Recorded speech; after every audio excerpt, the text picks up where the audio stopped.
2 Kings chapter 15. Uzziah, son of Amaziah, began to rule over Judah in the 27th year of the reign of King Jeroboam II of Israel. He was 16 years old when he became king, and he reigned in Jerusalem 52 years. His mother was Jecoliah from Jerusalem. He did what was pleasing in the Lord's sight, just as his father Amaziah had done. But he did not destroy the pagan shrines, and the people still offered sacrifices and burned incense there. The Lord struck the king with leprosy, which lasted until the day he died. He lived in isolation in a separate house. The king's son Jotham was put in charge of the royal palace, and he governed the people of the land.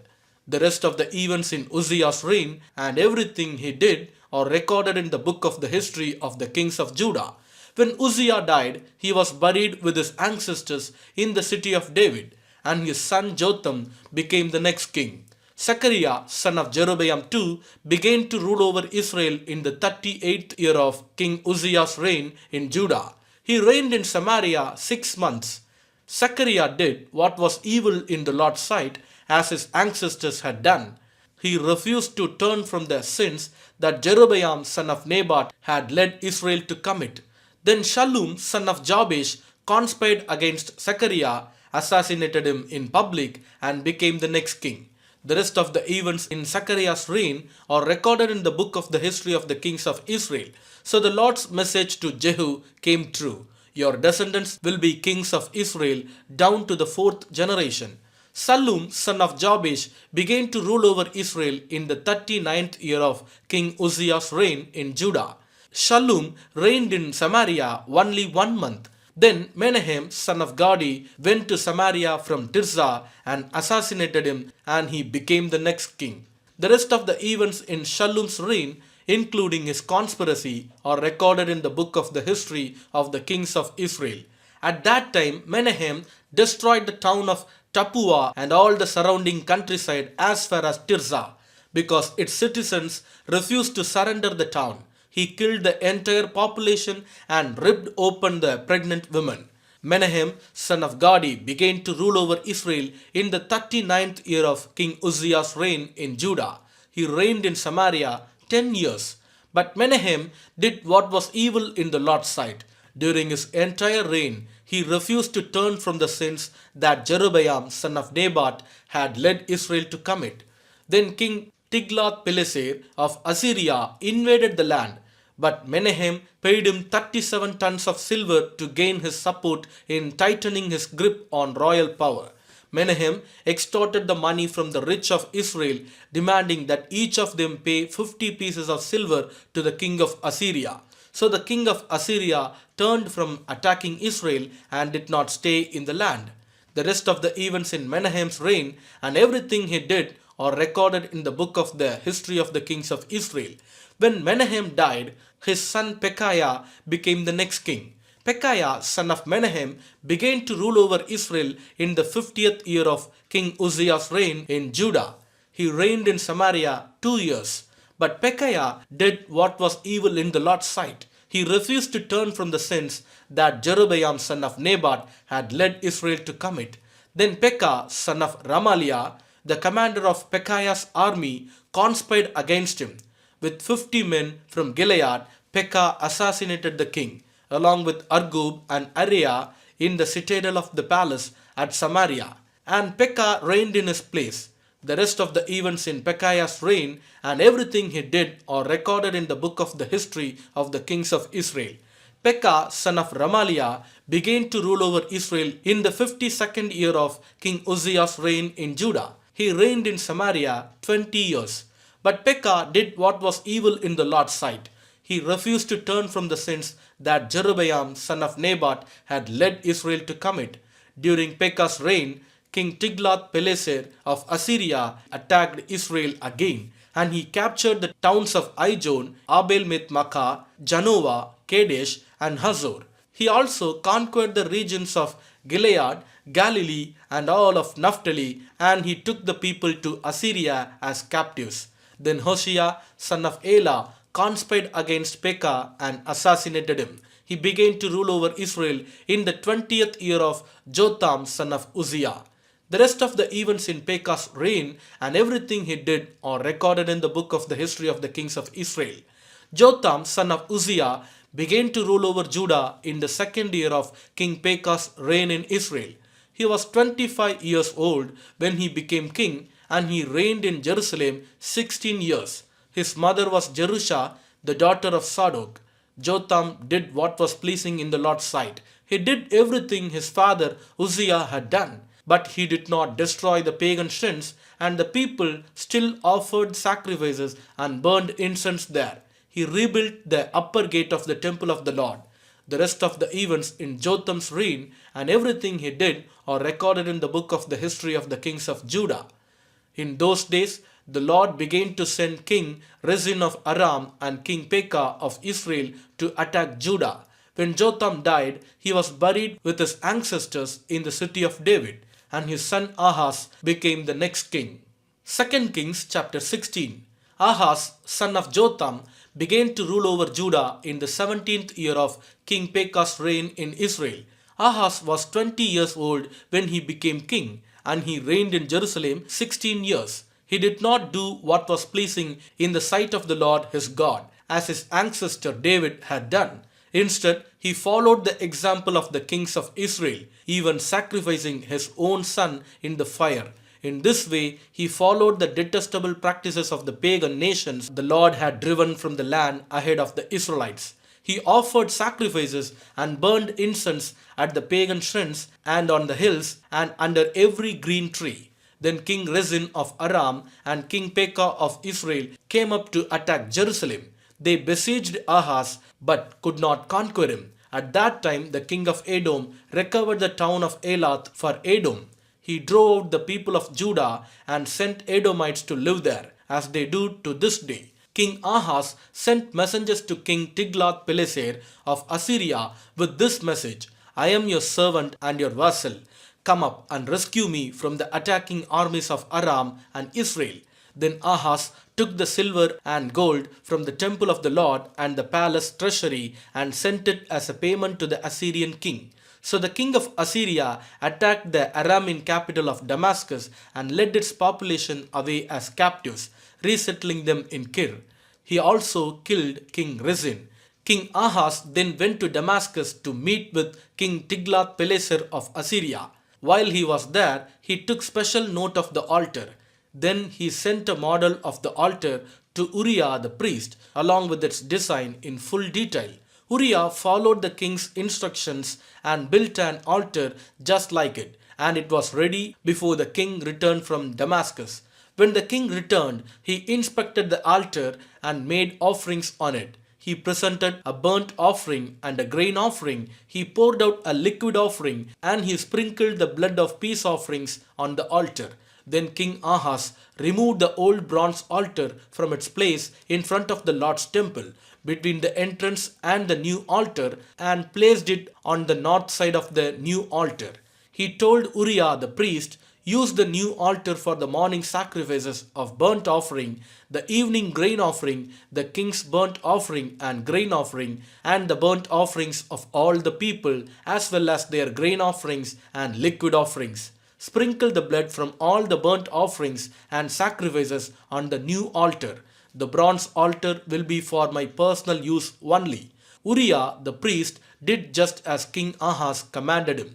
Then the king removed the side panels and basins from the portable water carts. He also removed the great bronze basin called the sea from the backs of the bronze oxen and placed it on the stone pavement.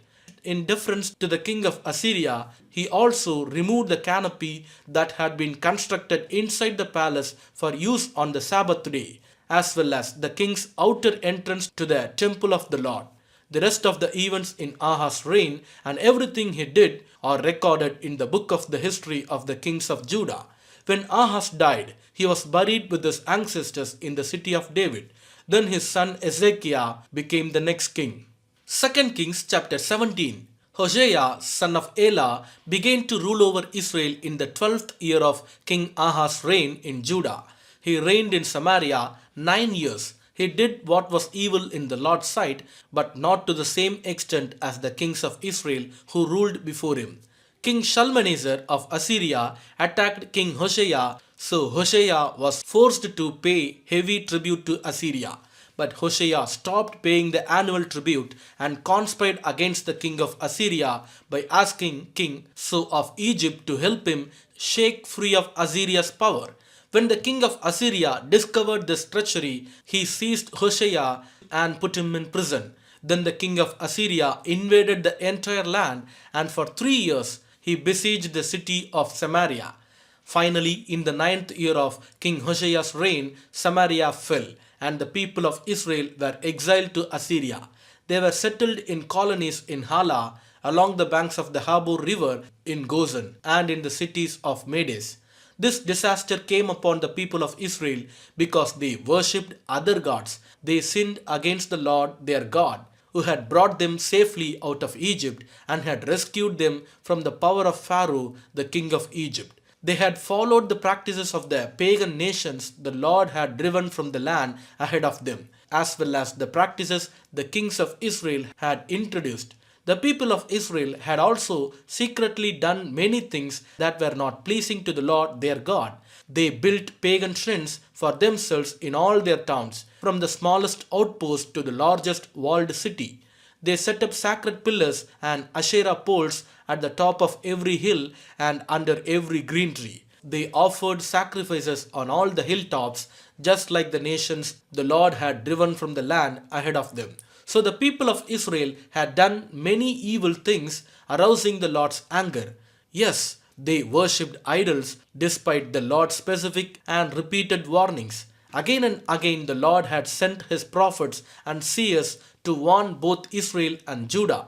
Turn from all your evil ways, obey my commands and decrees, the entire law that I commanded your ancestors to obey, and that I gave you through my servant the prophets.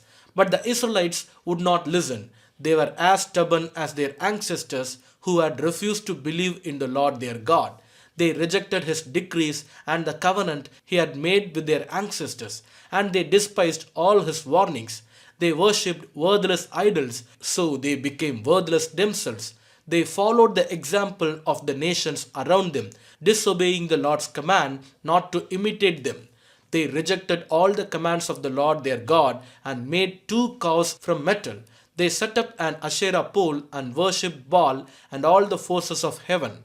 They even sacrificed their own sons and daughters in the fire. They consulted fortune tellers and practiced sorcery and sold themselves to evil, arousing the Lord's anger. Because the Lord was very angry with Israel, he swept them away from his presence. Only the tribe of Judah remained in the land. But even the people of Judah refused to obey the commands of the Lord their God, for they followed the evil practices that Israel had introduced. The Lord rejected all the descendants of Israel. He punished them by handing them over to their attackers until he had banished Israel from his presence. For when the Lord tore Israel away from the kingdom of David, they chose Jeroboam son of Nebat as their king. But Jeroboam drew Israel away from following the Lord and made them commit a great sin. And the people of Israel persisted in all the evil ways of Jeroboam. They did not turn from these sins until the Lord finally swept them away from his presence, just as all his prophets had warned. So Israel was exiled from their land to Assyria, where they remain to this day. The king of Assyria transported groups of people from Babylon, Kutha, Avva, Hamath, and Sepharvaim and resettled them in the towns of Samaria, replacing the people of Israel. They took possession of Samaria and lived in its towns. But since these foreign settlers did not worship the Lord when they first arrived, the Lord sent lions among them, which killed some of them. So a message was sent to the king of Assyria: the people you have sent to live in the towns of Samaria do not know the religious customs of the God of the land. He has sent lions among them to destroy them, because they have not worshipped him correctly. The king of Assyria then commanded, "Send one of the exiled priests back to Samaria. Let him live there and teach the new residents the religious customs of the God of the land." So one of the priests who had been exiled from Samaria returned to Bethel and taught the new residents how to worship the Lord. But these various groups of foreigners also continued to worship their own gods. in town after town where they lived. They placed their idols at the pagan shrines that the people of Samaria had built. Those from Babylon worshipped idols of their god Sukkoth Benoth. Those from Kutta worshipped their god Nergal. And those from Hamath worshipped Ashima. The Avites worshipped their gods Nibbas and Tartak. And the people from Sepharvaim even burned their own children as sacrifices to their gods Adramelech and Anamelech. These new residents worshipped the Lord, but they also appointed from among themselves all sorts of people as priests to offer sacrifices at their places of worship. And though they worshipped the Lord, they continued to follow their own gods according to the religious customs of the nations from which they came. And this is still going on today. They continue to follow their former practices instead of truly worshipping the Lord and obeying the decrees, regulations, instructions, and commands he gave the descendants of Jacob, whose name he changed to Israel. For the Lord had made a covenant with the descendants of Jacob and commanded them, "Do not worship any other gods or bow before them or serve them or offer sacrifices to them, but worship only the Lord, who brought you out of Egypt with great strength and a powerful arm. Bow down to him alone and offer sacrifices only to him. Be careful at all times to obey the decrees, regulations, instructions, and commands that he wrote for you. You must not worship other gods. Do not forget the covenant I made with you, and do not worship other gods. You must worship only the Lord your God. He is the one who will rescue you from all your enemies." But the people would not listen and continued to follow their former practices. So, while these new residents worshipped the Lord, they also worshipped their idols, and to this day their descendants do the same. 2 Kings chapter 18. Hezekiah, son of Ahaz, began to rule over Judah in the third year of King Hosea's reign in Israel. He was 25 years old when he became king, and he reigned in Jerusalem 29 years. His mother was Abijah, the daughter of Zechariah. He did what was pleasing in the Lord's sight, just as his ancestor David had done. He removed the pagan shrines, smashed the sacred pillars, and cut down the Asherah poles. He broke up the bronze serpent that Moses had made, because the people of Israel had been offering sacrifices to it. The bronze serpent was called Nehushtan. Hezekiah trusted in the Lord, the God of Israel. There was no one like him among all the kings of Judah, either before or after his time. He remained faithful to the Lord in everything, and he carefully obeyed all the commands the Lord had given Moses. So the Lord was with him, and Hezekiah was successful in everything he did. He revolted against the king of Assyria and refused to pay him tribute. He also conquered the Philistines as far distant as Gaza and its territory, from their smallest outpost to their largest walled city. During the 4th year of Hezekiah's reign, which was the 7th year of King Hosea's reign in Israel, King Shalmaneser of Assyria attacked the city of Samaria and began a siege against it. 3 years later, during the 6th year of King Hezekiah's reign and the 9th year of King Hosea's reign in Israel, Samaria fell. At that time, the king of Assyria exiled the Israelites to Assyria and placed them in colonies in Hala, along the banks of the Habor river in Gozan, and in the cities of Medes, for they refused to listen to the Lord their God and obey him. Instead, they violated his covenant, all the laws that Moses, the Lord's servant, had commanded them to obey. In the 14th year of King Hezekiah's reign, King Sennacherib of Assyria came to attack the fortified towns of Judah and conquered them. King Hezekiah sent this message to the king of Assyria at Lachish: "I have done wrong. I will pay whatever tribute money you demand if you will only withdraw."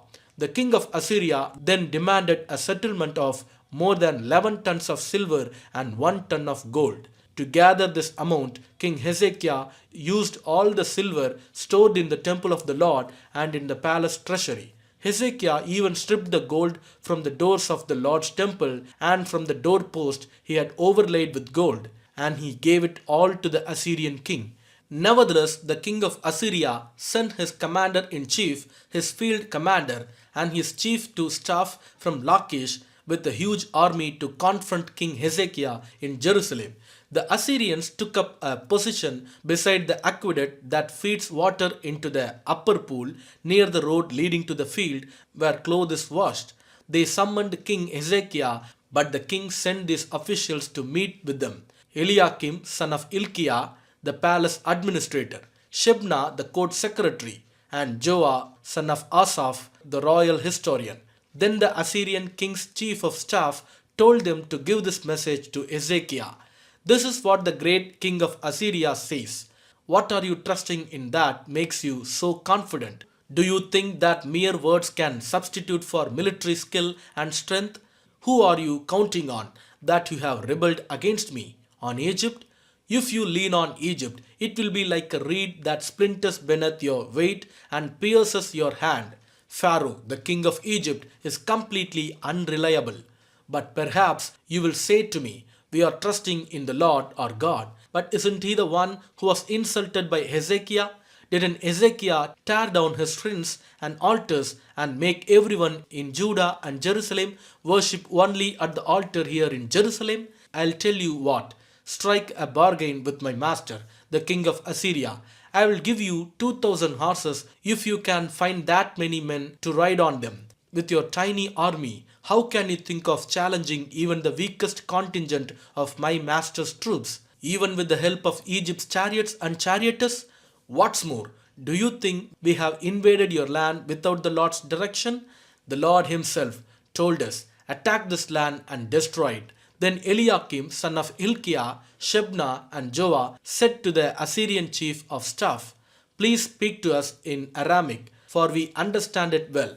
Don't speak in Hebrew, for the people on the wall will hear." But Sennacherib's chief of staff replied, "Do you think my master sent this message only to you and your master? He wants all the people to hear it. For when we put this city under siege, they will suffer along with you. They will be so hungry and thirsty that they will eat their own dung and drink their own urine." Then the chief of staff and shouted in Hebrew to the people on the wall, "Listen to this message from the great king of Assyria. This is what the king says: Don't let Hezekiah deceive you. He will never be able to rescue you from my power. Don't let him fool you into trusting the Lord by saying, 'The Lord will surely rescue us.' This city will never fall into the hands of the Assyrian king. Don't listen to Hezekiah. These are the terms the king of Assyria is offering. Make peace with me. Open the gates and come out. Then each of you can continue eating from your own grapevine and fig tree and drinking from your own well. Then I will arrange to take you to another land like this one, a land of grain and new wine, bread and vineyards, olive groves and honey. Choose life instead of death. Don't listen to Hezekiah when he tries to mislead you by saying, 'The Lord will rescue us.' Have the gods of any other nations ever saved their people from the king of Assyria? What happened to the gods of Hamath and Arpad? And what about the gods of Sepharvaim, Hena, and Ivvah? Did any god rescue Samaria from my power? What god of any nation has ever been able to save its people from my power? So what makes you think that the Lord can rescue Jerusalem from me?" But the people were silent and did not utter a word because Hezekiah had commanded them, "Do not answer him." Then Eliakim, son of Hilkiah, the palace administrator, Shebna, the court secretary, and Joah, son of Asaph, the royal historian, went back to Hezekiah. They tore their clothes in despair, and they went in to see the king and told him what the Assyrian chief of staff had said. Psalms chapter 89 from 19th verse. Long ago you spoke in a vision to your faithful people. You said, "I have raised up a warrior. I have selected him from the common people to be king. I have found my servant David. I have anointed him with my holy oil. I will steady him with my hand. With my powerful arm I will make him strong. His enemies will not defeat him, nor will the wicked overpower him.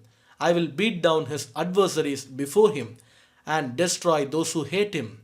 My faithfulness and unfailing love will be with him, and by my authority he will grow in power. I will extend his rule over the sea, his dominion over the rivers, and he will call out to me, 'You are my Father, my God, and the rock of my salvation.' I will make him my firstborn son. the mightiest king on earth. I will love him and be kind to him forever. My covenant with him will never end. I will preserve an heir for him. His throne will be as endless as the days of heaven. But if his descendants forsake my instructions and fail to obey my regulations, if they do not obey my decrees and fail to keep my commands, then I will punish their sin with the rod and their disobedience with beating. But I will never stop loving him nor fail to keep my promise to him. No, I will not break my covenant. I will not take back a single word I said. I have sworn an oath to David, and in my holiness I cannot lie. His dynasty will go on forever. His kingdom will endure as the sun. It will be as eternal as the moon, my faithful witness in the sky. But now you have rejected him and cast him off. You are angry with your anointed king. You have renounced your covenant with him. You have thrown his crown in the dust. You have broken down the walls protecting him and ruined every fort defending him. Everyone who comes along has robbed him, and he has become a joke to his neighbors. You have strengthened his enemies and made them all rejoice. You have made his sword useless and refused to help him in battle. You have ended his splendor and overturned his throne. You have made him old before his time and publicly disgraced him. O Lord, how long will this go on? Will you hide yourself forever? How long will your anger burn like fire? Remember how short my life is, how empty and futile this human existence. No one can live forever and will die. No one can escape the power of the grave. Lord, where is your unfailing love? You promised it to David with the faithful pledge. Consider, Lord, how your servants are disgraced. I carry in my heart the insults of so many people. Your enemies have mocked me, O Lord. They mock your anointed king wherever he goes. Praise the Lord forever. Amen and amen.